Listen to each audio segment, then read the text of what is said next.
नमस्कार. एक म्हण आहे, नेकी कर आणि दर्या मिडाल.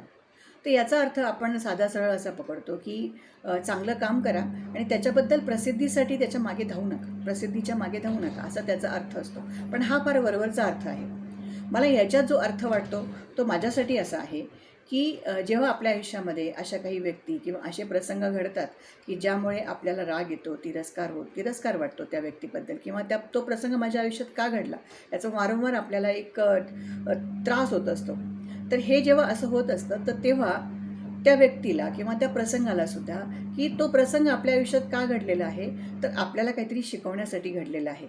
हे आपण त्याच्यातून त्याचा अर्थ काढून घेतला पाहिजे. त्याच्यानंतर ज्या व्यक्तीमुळे आपल्याला त्रास होतो, ज्या व्यक्तीमुळे आपल्याला त्या व्यक्तीबद्दल जे काही मनामध्ये तिरस्कार, रागाची भावना असते, ती काढून टाकून आपण त्या व्यक्तीबद्दल चांगल्याच भावना ठेवल्या पाहिजेत. हाच अर्थ मला नेकी कर आणि दर्या मिडाल याच्यासाठी वाटतो.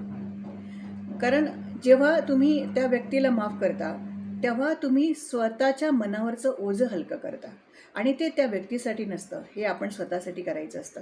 कारण आपल्याला शांतता हवी असते, आपल्याला पुढे जाण्याची ताकद हवी असते. तर माझ्यासाठी ह्या म्हणीचा अर्थ असा आहे. तुमच्यासाठी काय आहे? मला कमेंटमध्ये जरूर सांगा. धन्यवाद.